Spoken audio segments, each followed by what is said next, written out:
Durham's Police and Crime Commissioner has been defending the decision that officers in the county will no longer prosecute cannabis users who grow the drug for their own consumption. Ron Hogg says officers will focus on tackling drugs gangs and dealers rather than prosecuting people who cultivate the drug on a small scale. Danny Savage reports.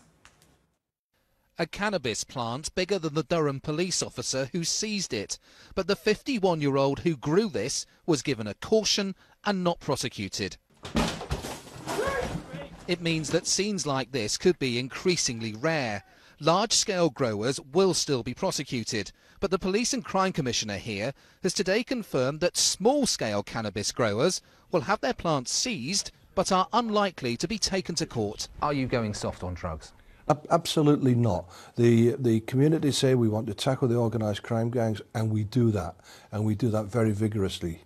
But the message that's coming across is that cannabis is okay. Cannabis is not okay. Cannabis causes harm, and one of the things that we want to do is to reduce harm, to minimise harm. Ron Hogg used to be a senior police officer and says he's speaking from experience. Growing cannabis is illegal, and Durham Police is not ignoring the law, but it is using its discretion on how far to take individual cases. One person texted us today to say it's a monumental step in the right direction.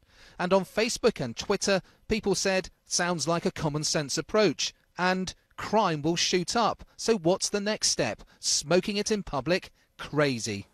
I started smoking when I was about 14. I was just doing it to fit in with the big boys, and then the next drug comes along, and you just think, oh, I'll try that.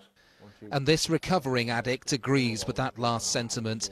John Evans was expelled from school, spent time in prison and ruined his life after getting in with friends who grew cannabis. I think it's a really bad idea because I think that just gives people the incentive to grow it or to smoke it. I think it's a bad idea because it's not sending a good message to all the younger people in our generation. I think everyone should be prosecuted. Others believe this more relaxed attitude to small-time cannabis cultivators will cause increased problems in society. We're concerned that the impression may be given that smoking cannabis is a good thing. Clearly, we're seeing more evidence of people with mental health problems and psychosis, and smoking cannabis over a long period of time can be extremely damaging. High-tech methods such as heat-seeking cameras to find cannabis farms will still be used, but police here say the long-term solution to drug abuse is to get treatment for addicts rather than punish them. Danny Savage, BBC News.